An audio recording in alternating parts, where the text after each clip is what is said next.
이렇게 디테일한 건 모르겠지? 오, 제법 예리한데요? 이거 완전 똑똑한데요? 제가 완전 반한 것 같아요.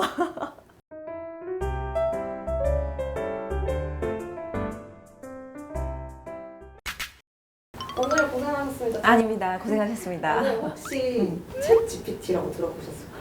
오, 들어는 봤죠. 근데 왜 뭐 시키려고? 요즘에 챗 GPT로 막 상담도 하고 뭐 번역도 하고 과제도 하는 사람들이 많더라고요. 근데 이제 의학 상담도 챗 GPT로 받는 분들이 되게 아, 많으시더라고요. 의학 상담도 궁금하긴 하네요. 그럼 한번 해보실까요? 아, 진짜? 아니, 근데 챗 GPT가 너무 정확하게 대답하면 내가 밀리는 거 아니에요? 알겠습니다. 한번 해보겠습니다. 네, 제가 또 저희 PD님의 덫에 빠지고 말았습니다. 이 챗 GPT의 본격적인 질문을 하기 전에 얼마나 정확하게 대답하는지 제가 테스트를 하나 해보겠습니다. 지금 막 떠오르는 거를 한번 질문을 해볼게요. 이제 여름이니까 여름철 피부 관리 어떻게 해야 되는지 한번 물어볼까요? 여름철, 철 피부 관리. 오. 엄청 신기하다. 네, 여름에는 피부 관리 정말 중요합니다.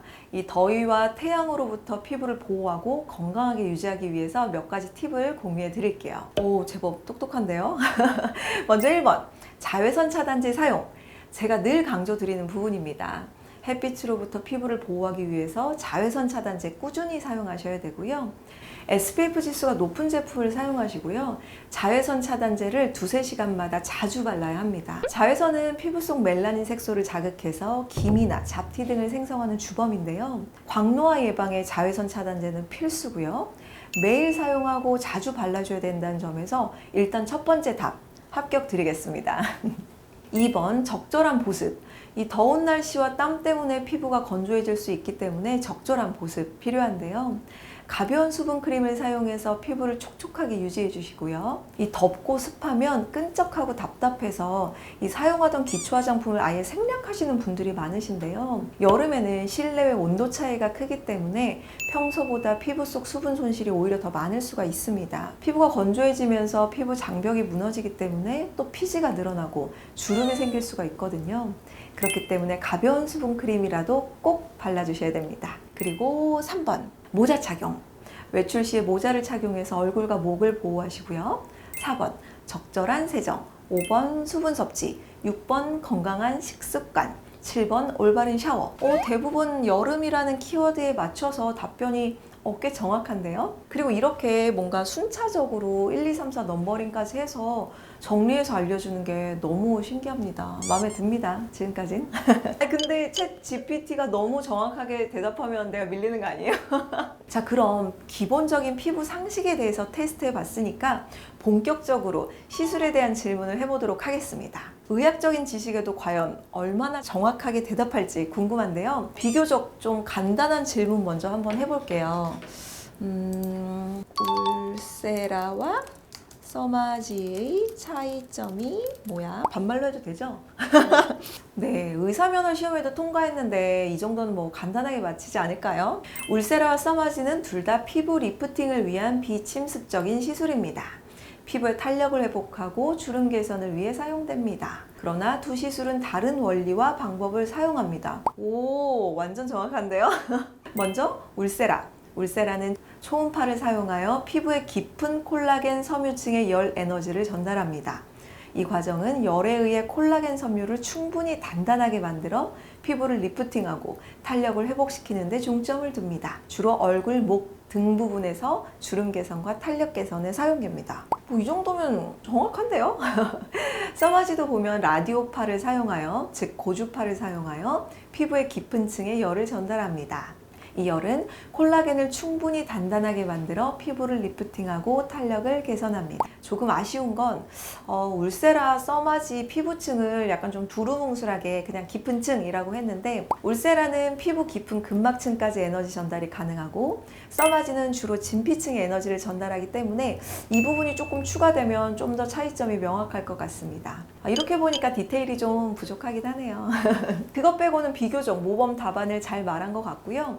모두 피부 리프팅과 탄력 개선에 효과적이지만 사용되는 에너지와 원리가 다르므로 개별적인 상황과 피부 상태에 따라 적절한 선택이 필요합니다. 이 부분은 제가 늘 말씀드리는 거잖아요. 그리고 여기서 가장 중요한 걸 말해주고 있습니다. 전문가와 상의한 후 결정하시는 것이 좋습니다. 사실 챗 GPT랑은 직접 대면해서 상태를 보고 진단을 하는 게 아니기 때문에 정확한 건 당연히 전문가와 상담 후에 나에게 맞는 시술을 결정하는 것이 중요한데요. 그래도 이 포인트를 정말 잘 말해주고 있는 것 같습니다. 이거 보다 보니까 제가 갑자기 궁금한 건데 제가 질문을 하나를 해볼게요. 네가 의사를 대체할 수 있을까? 질문이 좀 이상한가요? 미안해. 사실 현장에서 시술하면서 얻는 노하우나 지식들을 얘가 습득하기 당연히 어렵죠. 그래도 이런 옵션이 있어요, 이런 게 있어요 정도로 가볍게 조언을 해주는 수준에서는 그렇게 나쁘지 않은 대답을 해주는 것 같아서 저는 괜찮은데요. 그리고 이 초록창에 시술 전이나 시술 후에 궁금한 거 많이 물어보시잖아요. 그런 것처럼 챗 GPT도 꽤나 정확한 대답을 해주는 것 같아서 그럴 때 유용하게 쓰면 좋을 것 같아요. 그리고 제가 고객님들이 제일 많이 하시는 질문 한번 물어볼게요. 필러하고 울세라 리프팅 해도 돼? 필러와 울세라 리프팅은 서로 다른 피부 개선 방법이지만 일부 경우에서는 함께 사용될 수 있습니다. 일단 정답. 각각의 기술은 다른 목적과 효과를 갖고 있으며 개인의 피부 상태와 목표에 따라 조합하여 사용될 수 있습니다. 역시 모범 답안입니다. 100점이네요. 근데 또 답변이 아쉬운 게 하나 있는데요. 울세라와 필러가 각각 다른 원리와 목적을 가지고 있는 거 당연히 맞지만 울세라와 필러를 함께 해도 되는 가장 큰 이유는 당연히 주입층, 위치가 다르기 때문인데요. 필러는 진피층, 그보다 더 깊어도 피하지방층 이렇게 주입이 보통은 되고요. 울세라는 근막층의 에너지를 조사하기 때문에 필러 주입 부위랑 완전히 다릅니다. 그래서 당일에 동시 시술 당연히 가능합니다. 나머지 답변도 한번 읽어볼게요. 필러는 피부의 볼륨을 추가하거나 주름을 완화하기 위해 사용됩니다. 울세라 리프팅은 초음파를 사용하여 피부를 리프팅하고 탄력을 회복시키는 데 사용됩니다. 이렇게 대략적으로 필러랑 울세라 시술 원리에 대해서 말해주고 있고요. 따라서 필러와 울세라 리프팅은 서로 보완적으로 사용될 수 있습니다. 진짜 말 너무 잘하는데요. 그리고 제가 또 한 가지 말씀드리고 싶은 게 있는데요. 만약에 필러 시술 받고 며칠 후에 울세라 진행할 예정이라면 한 2주 정도는 텀을 두고 진행하시는 것이 좋습니다. 필러하고 시술 붓기 완전히 안 빠진 상태에서는 이 피부 조직이나 이 두께가 약간 달라지게 되고요. 그러면 원하는 타겟층까지 울세라 에너지 전달이 정확하게 가기가 어려울 수가 있거든요. 사실 이런 부분은 시술하는 의료진이 제일 잘 알 수밖에 없기 때문에 꼭 시술 전에 의료진 상담을 받고 결정하시는 것이 좋습니다. 자, 이제 심화 버전으로 들어가 보겠습니다. 상황을 제시하고 디테일하게 질문을 했을 때도 과연 정확하게 대답하는지 한번 확인해 볼게요. 써마지 시술을 하고 스쿠버 안경을 썼습니다. 피부가 눌렸는데 영역 효과에 영향이 있을까요? 이렇게 디테일한 건 모르겠지? 써마지 시술 후에 스쿠버 안경을 써서 시술 부위가 눌린 경우 일시적으로 피부에 압력이 가해져 부작용이 발생할 수 있습니다. 특히 스쿠버 안경의 고압이 피부에 부담을 줄 수 있으며 피부 조직에 미치는 영향은 개인에 따라 다를 수 있습니다. 계속 쭉 읽어볼게요. 시술 부위에 가해진 압력이 울세라나 써마지 리프팅의 효과에 영향을 미칠지 여부는 시술 후 피부 상태와 압력의 정도에 따라 달라질 수 있습니다.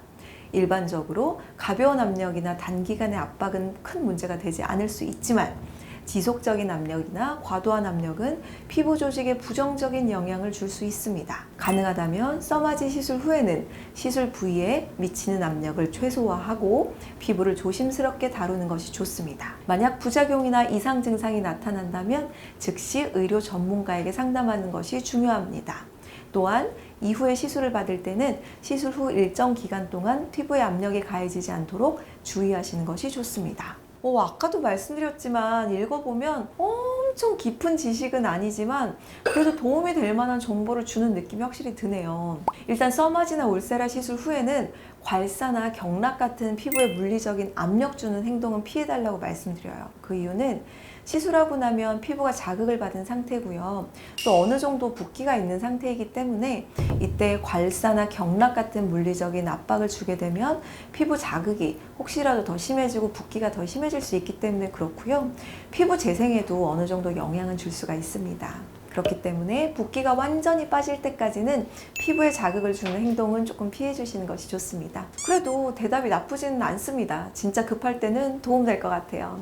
자, 하나만 더 물어볼까요? 마지막은요, 제가 늘 강조하는 부분에 대해서 한번 물어보도록 하겠습니다. 울세라 할 때 커스텀 디자인이 중요한 이유가 뭐야? 알고 있니? 챗 GPT야? 울세라 리프팅 시의 커스텀 디자인은 각 개인의 피부 상태와 목표에 맞게 처리 방법을 조절하는 데 중요한 이유가 있습니다. 여러 가지 이유로 인해 커스텀 디자인이 중요한데요. 자, 먼저 1번. 개인화된 처리. 번역 때문에 약간 어색한 것 같긴 한데 무슨 말인지 약간 느낌은 올 것 같아요. 개인의 요구에 맞게 특정 부위를 집중적으로 다루거나 피부 문제를 개선할 수 있습니다. 2번. 최적의 결과 도출. 울세라는 적절한 에너지 및 깊이를 설정하는 것이 중요합니다. 개인화된 커스텀 디자인을 통해 각각의 환자에게 최적의 결과를 도출할 수 있습니다. 오, 제법 예리한데요? 울세라는 각자 다른 피부 두께에 맞게 근막층의 위치를 정확하게 파악하고 시술하는 게 당연히 중요하죠. 자, 다음 3번. 부작용 최소화. 너무 강한 에너지를 적용하거나 부적절한 부위에 처리를 하면 부작용이 발생할 수 있으므로 개인화된 디자인은 안전성을 유지하는 데 도움이 됩니다. 마지막 4번. 고객 만족도 향상. 개인화된 처리 방법은 환자들이 보다 만족스러운 결과를 경험할 수 있도록 도와줍니다. 따라서 울세라 리프팅 시에는 커스텀 디자인을 통해 최상의 결과를 얻을 수 있고 부작용을 최소화할 수 있습니다. 와, 완전 똑똑한데요? 저희 커스텀 디자인의 목적과 시술 방향을 정확히 이해하고 있어요. 이거 완전 똑똑한데요? 제가 완전 반한 것 같아요. 자, 오늘은요, 챗 GPT를 직접 제가 써보면서 다양한 시술 상식들에 대해서 이야기해보는 시간을 가져봤는데요. 전 솔직히 처음에는 그래도 AI인데 뭐 얼마나 대답을 잘하겠어 라면서 약간 반신반의하면서 해봤는데 막상 하니까 되게 은근히 디테일하고 예리한 소름 돋는 답변이 정말 많네요. 이런 챗 GPT가 이론적인 지식들을 습득하더라도 이 시술을 하면서 얻는 노하우나 경험은 저보다 부족하기 때문에 정확한 건 저와 상담을 통해 알맞는 시술 방법을 결정하시면 좋을 것 같습니다. 그래도 정말 오늘 PD님 덕분에 재밌는 경험이었고요. 오늘 영상도 도움이 되셨다면 구독과 좋아요, 알람 설정까지 부탁드립니다. 지금까지 저는 VNMJ 피부과 성형외과 대표원장 김민주였습니다. 감사합니다.